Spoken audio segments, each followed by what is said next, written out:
L'on dit souvent du Congo qu'il constitue un environnement hostile pour le développement des startups. D'aucuns le pensent à tort et d'autres à raison, mais pour se faire une meilleure idée de la réalité, quoi de plus normal que de recevoir un jeune start-upper avec qui nous pouvons parler de ces sujets-là plus en détail. Et celui qui est juste à ma droite en ce moment même s'appelle Steve Ndende. Il est le cofondateur de la startup AgriZoom. C'est notre invité du jour. On va parler de l'avenir de l'agritech, le secteur dans lequel il évolue, mais nous allons, comme je le disais, parler de la vie d'un start-upper au Congo-Brazzaville. Steve Ndende, bonjour. Bonjour. Merci déjà d'avoir accepté l'invitation de TechMag. C'est un plaisir vraiment de t'avoir sur ce plateau. Tout le plaisir est pour moi. Avant déjà qu'on rentre dans le vif du sujet, j'aimerais déjà que tu précises, je disais d'entrée de jeu que tu es start-upper dans le domaine de l'agritech. Est-ce que tu peux nous dire que fait AgriZoom et aussi nous préciser à quel moment tu t'es dit qu'il était opportun de le lancer? Oui, AgriZoom, c'est une start-up qui s'investit dans l'e-commerce des produits agricoles locaux et aussi dans le financement participatif des projets agricoles. Et donc, le moment idéal pour le lancer, c'était le 7 janvier 2020. Après près de 24 mois de travail, c'est finalement le 7 janvier 2020 que nous avons rendu la plateforme accessible au grand public. Mais d'où est-ce que le projet est né? Quelle est la genèse? Quelle est l'histoire en fait qui a donné naissance à un projet comme le vôtre?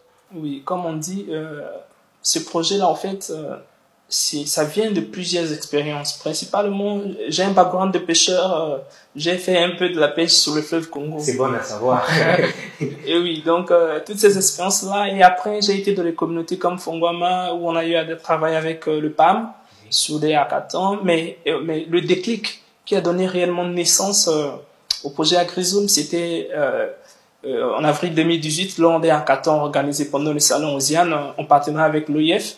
C'est là réellement que nous avons commencé ce projet AgriZoom, bien qu'il y ait des expériences précédentes. Alors, on se rend compte que le projet tire son origine un peu bien loin. Si vous avez pris le risque, on va appeler ça ainsi, de finalement vous lancer, c'est peut-être parce que vous pensez que le Congo était le bon pays pour le faire. Est-ce que vous êtes convaincu que le Congo offre suffisamment de chances de réussite aux startups comme la tienne?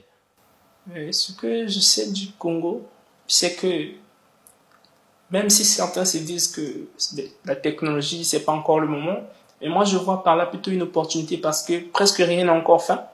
Presque rien n'est encore fait dans la sphère technologique au pays. Oui. Et donc, nous voyons que notre solution de e-commerce, non seulement que c'est une solution que nous avons jugée utile, mais après avoir fait 24 mois d'études du marché, grâce à notre média web qu'on avait lancé via YouTube, au début de cette aventure, ça nous a permis de rentrer en contact avec le public cible et de voir réellement quels sont les problèmes que les populations rencontrent.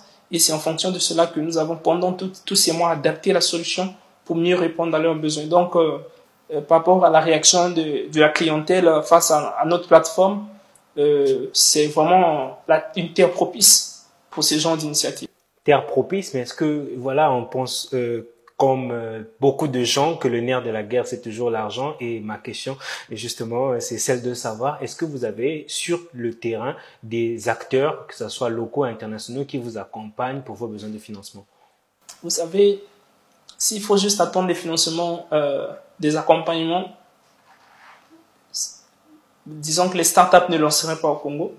Vous avez déjà souligné lors de la partie actualité qu'il y a un souci des investissements dans le milieu, dans l'Afrique francophone. Et vous savez, on a vu pas mal de jeunes remporter des concours avec des financements, mais je peux dire que personnellement, les 3 dernières années, beaucoup ont fini par disparaître, ou soit on ne les sent pas encore bien présents sur le territoire. Moi, pour financer la solution AgriZoom, je ne m'étais pas d'abord appuyé sur l'idée de pouvoir recevoir des investissements extérieurs. Ce que j'ai fait en amont, c'est que j'ai investi sur le AdSense. Donc, à AgriZoom, nous avons développé quelques applications qui avaient un système de revenus Google par AdSense. Et donc, c'est ces revenus-là aujourd'hui qui nous permettent de budgétiser les opérations de notre société. Et donc, mais bien après cela, c'est à peine en décembre là que nous avons touché le financement de la Fondation Tenu Lumelu, parce que nous sommes aussi lauréats de la Fondation Tenu Lumelu 2019. Oui, donc c'est ce financement-là, bien que nous n'avons pas encore commencé à l'utiliser, mais nous comptons l'investir dans la logistique parce que c'est un grand challenge. Alors, on se rend bien compte que c'est essentiellement de l'autofinancement. C'est grâce certainement à cette manne financière que vous avez pu déployer votre solution technologique, qui est une application mobile que vous avez lancée récemment. Quelles sont les innovations apportées par cette application? En quoi elle se différencie des autres applications de e-commerce qu'on peut trouver ça et là sur le marché? Oui, merci Estime pour cette question-là. Vous savez, l'application AgriZoom, je peux la sectionner en deux parties. Si je reviens dans la partie e-commerce, l'application AgriZoom aujourd'hui, nous sommes en train de faire de la big data. Et donc, derrière cette application, chaque utilisateur qui connecté ou pas, dès que vous êtes sur l'application, nous recueillons des informations sur votre usage de la plateforme. Chaque interface que vous visitez, chaque produit que vous achetez dans votre panier, nous sommes en train de recueillir ces informations-là et nous les mettons sur notre serveur parce que cela est régi dans nos conditions d'utilisation. Nous les mettons sur notre serveur pour qu'elles puissent être analysées à l'avenir. Vous savez, il nous faut près de 2 ans d'informations recueillies pour pouvoir les analyser et faire des projections sur le futur.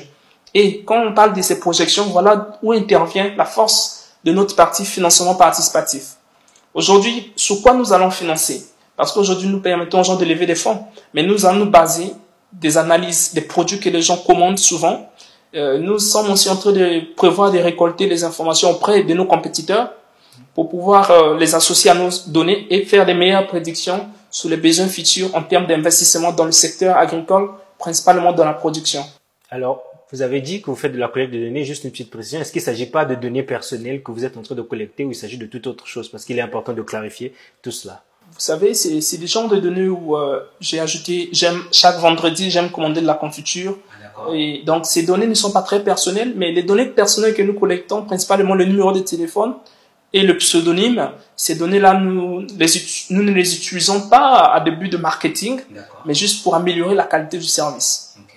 Alors, il y a une autre question qui me vient à l'esprit. Après l'application justement que vous aviez lancée, quelle sera la prochaine étape? Est-ce que vous envisagez tenter une levée de fonds ou quand vous voulez continuer à vous autofinancer comme c'est déjà le cas en ce moment? Aucune start-up ne réussira jamais en s'autofinançant. Aujourd'hui, comme on dit, les banques ne financent pas les idées. Ce qui était important, c'était de faire ses preuves. Nous sommes autofinancés à un niveau où nous avons fait nos preuves. Nous avons une clientèle. Et donc, la prochaine étape, c'est de faire plusieurs levées de fonds.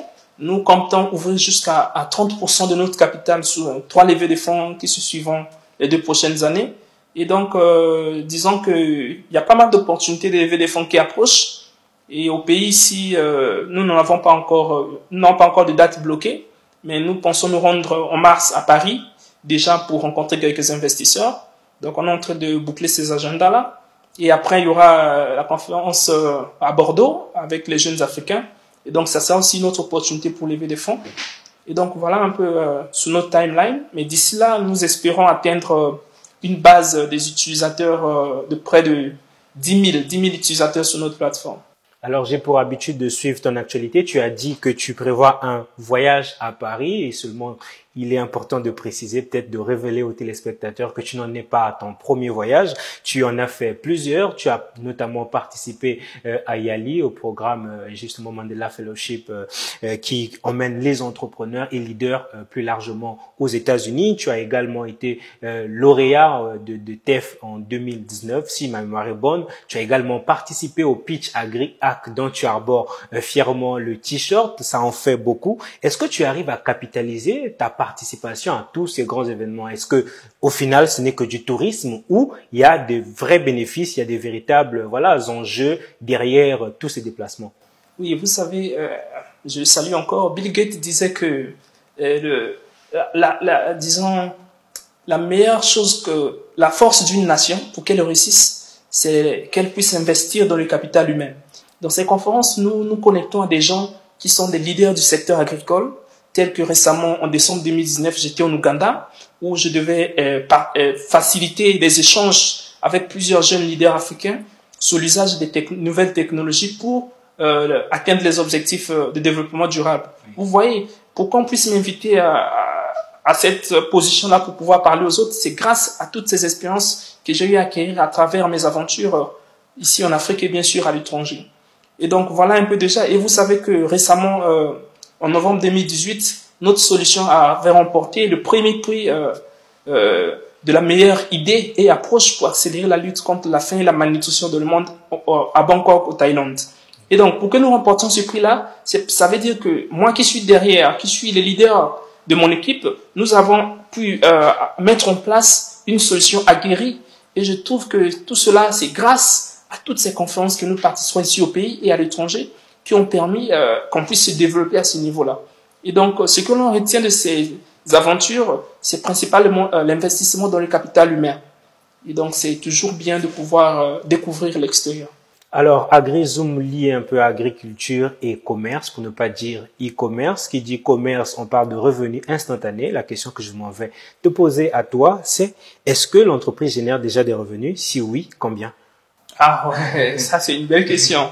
Oui, l'entreprise aujourd'hui génère des revenus parce que AgriZoom, lorsque nous ne fabriquons pas des produits, mais nous nous rendons riches en aidant d'autres personnes à se rendre riches. C'est la meilleure manière de devenir unicorne. Comme Amazon, bien sûr, c'est qu'elle est de nos objectifs. Et donc, on le souhaite. Bien sûr, nous devons être unicorne. Une entreprise est évaluée à près de 1 milliard de dollars. Et donc, nous générons les revenus dans le brokerage fee, c'est-à-dire les commissions. Nous avons des commissions qui varient selon les produits. Et aussi dans le financement participatif, où nous aidons les gens à lever des fonds. Nous prenons 4% après une levée de fonds et nous avons 10% des revenus après la levée de fonds.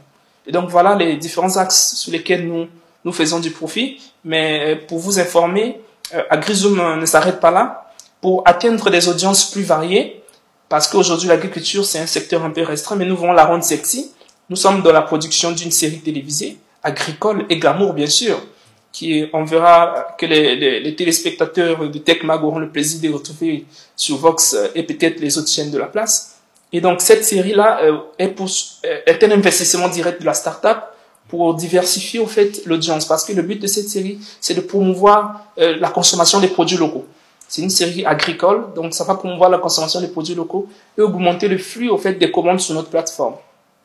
Alors, Steve, je te connais personnellement, donc je vais te demander de me permettre de me mettre dans la peau d'un citoyen lambda. Supposons que voilà, comme beaucoup de Congolais, je peux avoir des doutes sur ta plateforme, ce qui n'est que logique parce qu'on voit souvent voilà des utilisateurs commander des produits qui, au final, à la livraison, se rendent compte que voilà, c'est tout autre chose. Est-ce que dans le cas d'AgriZoom, est-ce que ce n'est pas exactement le même risque que l'on court? Est-ce que les produits qui sont affichés ou qui sont mis en avant sur votre application sont concrets ou ce sont juste des images pour montrer que vous existez et que voilà, que vous vous êtes lancé? Disons que, en quelque sorte, nous y attendions. Nous avons prévu quelques échantillons pour TechMag pour que vous puissiez déguster aussi et savoir réellement comment ça se passe. Et donc, un exemple, nous avons par exemple ces produits-là qui sont fabriqués au pays, qui sont de très bonne qualité. Et donc, nous apportons à TechMag pour tester. Merci. J'espère que ça va m'apporter beaucoup de vitalité. En tout cas, c'est quand même une belle surprise. C'était juste à côté. Je me suis même pas rendu compte. J'aurais peut-être commencé à consommer avant même l'émission.